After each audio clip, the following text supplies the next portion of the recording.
Deep listening. βαθιά ακρόαση. Deep listening. گوش دادن عمیق. Kipun tsitki. Deep listening. Kuuntele syvällisesti. Deep listening, impact beyond words. When, you talk to blind friends or deaf friends, the worlds that they live in, there's so much expertise and knowledge around how to navigate the world, whether that's through haptics or signing. And it's such a shame because there's so much knowledge that people who see and hear could use to actually be better listeners. Deep listening, how to have an impact beyond words. In this episode, I have the opportunity to work with a cultural bridge with Jodee, who works and creates beautiful spaces between people who can listen and those people who are deaf. The culture of listening in the deaf community is something we can all learn from, and I'm delighted to invite Jodee into our space today to talk about that and many other things. Deep listening. Tiefes Zuhören. Kuyingisela swinene. Deep listening. Hi Jodee. Hi, thanks for having me. It's a pleasure. We always begin at the beginning, and we'd love to hear the story of where your life began. Yeah, sure. So I was born in 1978 in Melbourne and born to a family where everyone is deaf. So my mum and my dad and my two brothers are deaf and I'm the youngest. So we grew up using Auslan, Australian Sign Language, at home, but I'm the only one in the family that can hear. But I didn't know that they were deaf until I got lost in Kmart at about 5 years old. So I was looking at the Barbie dolls and my mum said, "Come on, let's go." And suddenly I looked up and she was gone. So I ran to the front desk and I said, "Excuse me, I've lost my mum." And the lady leaned into the microphone and she said, "Jodee Mundy, your daughter is waiting for you. Your daughter Jodee is waiting for you." And I sat on the bench and I waited and I waited. And then suddenly I saw Mum coming through the clothes racks, passing the red light special. And she was signing at me, "Where have you been? I've been looking for you." And I said, "The lady has made an announcement." And my mum, she looked at me and she signed, "I'm deaf. You know that." And I looked at her and it just dawned on me that my whole family was deaf and I wasn't. Now, the thing is that I knew that they were deaf, but I didn't know it meant that they could not hear. And they're two very different things for me. For me, the deaf community, the community culture that I grew up in is the culture of signing, the culture of eye contact, the culture of lights flashing when the phone rings or, banging on the table to get someone's attention. That to me is my culture. To not hear is something else. Deaf that people perceive in our society, the disability, they can't do things, they wear hearing aids, all of that, the deficit, the disability model is not where I come from.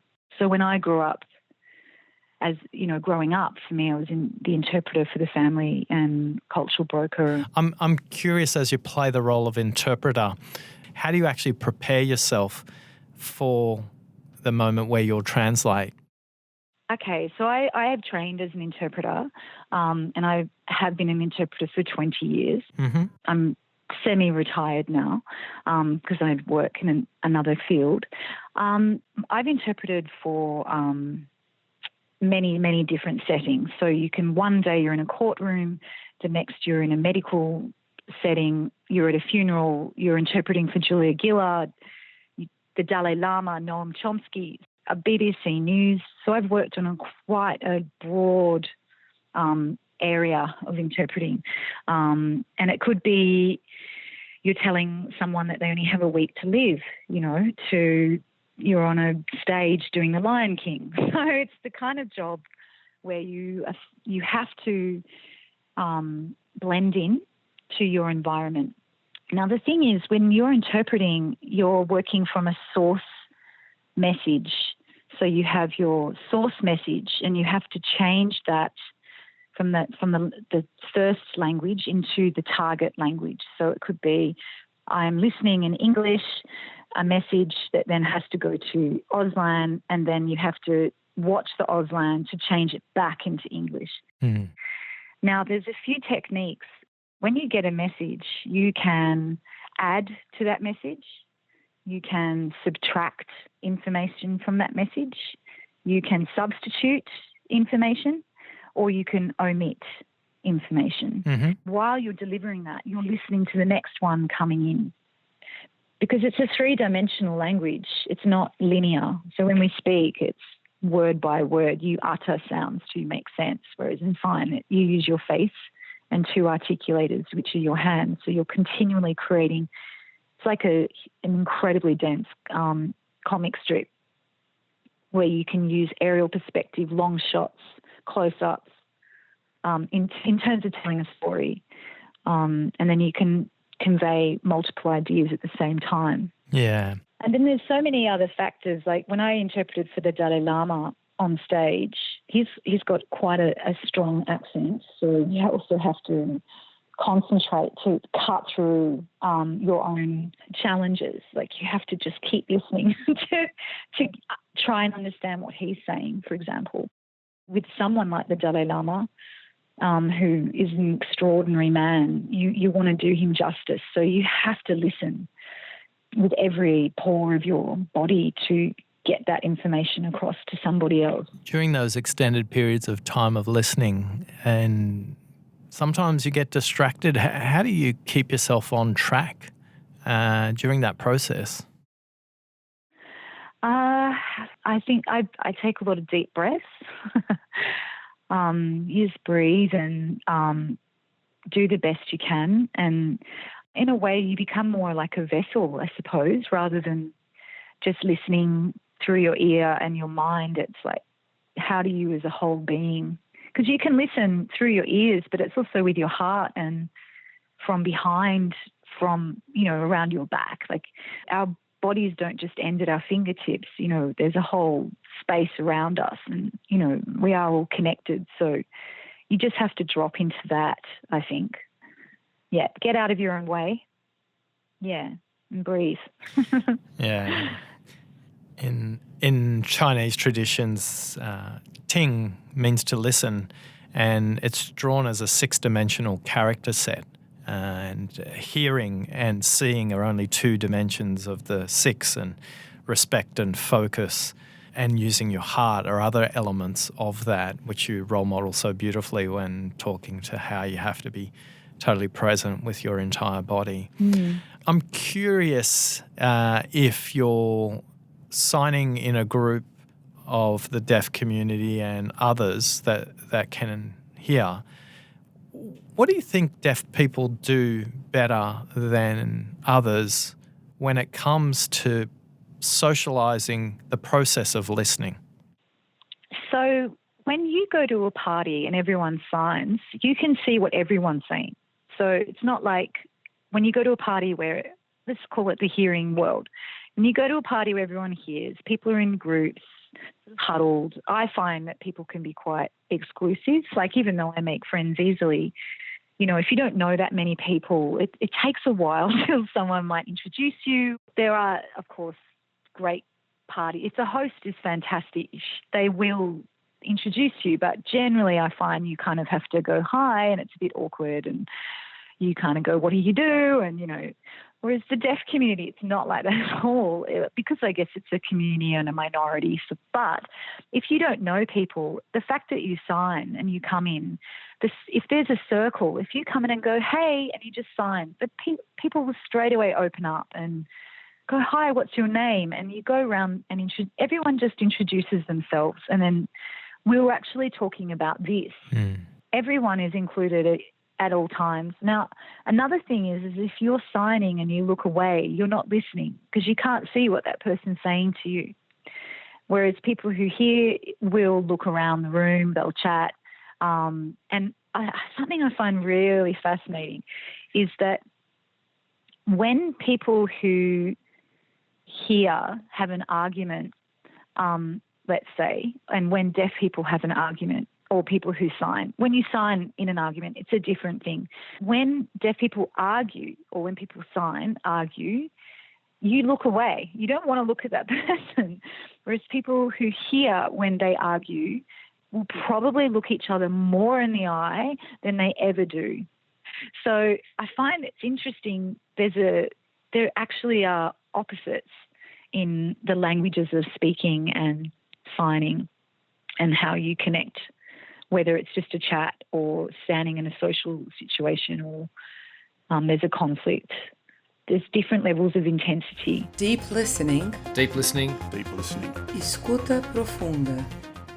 Is there anything else you think the deaf community can teach us? I think, yes. Whenever, like I said, when my parents are travelling or if I travel, I don't worry about using English. And, I try to speak some of the local language wherever I am, but there's so much you can communicate just with your body. Deaf people are great at charades, just saying. I would smash you at charades. A much bigger thing to share is that the deaf community is transnational community. It's not a community defined by borders or geography.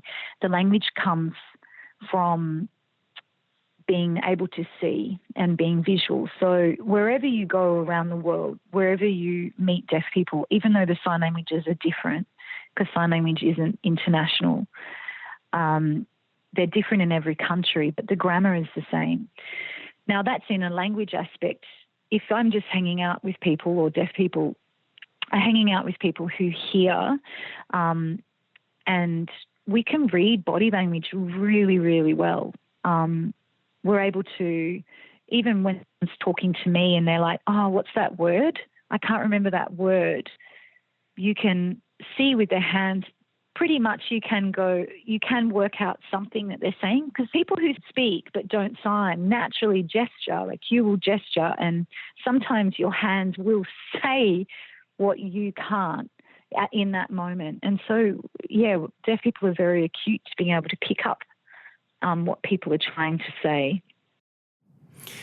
So thinking about the body language example you provided, for those who can hear, what tips would you give them to listen beyond the words? I think remember the power of your eyes. Your eyes can really speak so much. The power of silence is your best friend. I think people speak a lot. Like what they say isn't just everything. I think giving people the space in silence is allowing people to open up more and not feel like you have to talk all the time. Knowing what you can do with your hands can say a lot as well, especially, in public speaking, as we know, the power of hands in an orator is a big thing. Also, we say that we have the five senses, or the six that you said, the ting that you mentioned, which is a beautiful thing. I would argue that it's not that we have five senses. I would say that we all have one sense, but these are our windows. And we're all connected, and yes, we're all different in the way we see or hear or taste or smell, or our cultures, or how we're fluid in sexuality or gender, or, we're all so different in our makeup, but we are generally one big sense connected to our universe. Now, for me, my other job is I'm a creative director, so I create large-scale shows and rituals with people of all different sort of backgrounds. And I just had a big show at Sydney Festival where it was called Imagine Touch, and the two performers are deaf and blind, so they don't see or hear. And this whole work is about entering into space and seeing them perform. Their names are Heather Lawson and Michelle Stevens. And audiences are given headsets and goggles and go into an immersive space where their eyesight and hearing start to deteriorate. It's not a simulation, it's a metaphor. And Heather and Michelle take the audience members on a tactile communication experience. So they talk to you through touch. All of those things that the eyes use to judge or scan people disappear, and you're essentially listening through touch. What do you think those audience members take away in terms of understanding, listening on a different level?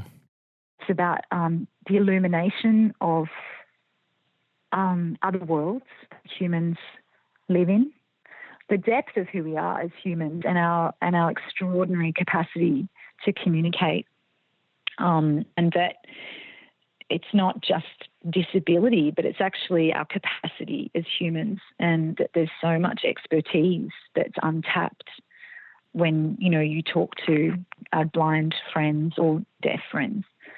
The worlds that they live in, there's so much expertise and knowledge around how to navigate the world, whether that's through haptics or signing. And it's such a shame because there's so much knowledge that people who see and hear could use to actually be better listeners. Well, just change speed now. Most people ask you to listen, but what they crave is to be heard. When have you noticed a time where you've been heard or you've heard somebody and they feel noticed and seen? Oh, look, I got my nails done yesterday. What I hate is when you get your nails done, it's often in these nail bars, and often all the women are from Vietnam, okay? And they come to Australia for 2 years to learn English, and then they go back. And so every time I go to a nail bar, I see these women, and every woman that I've sat with has been too shy to talk because they feel their English isn't good enough. And so last night I was sitting there and she was doing my nails and she hadn't said her name and I hadn't said my name. It's not usual practice to introduce yourself.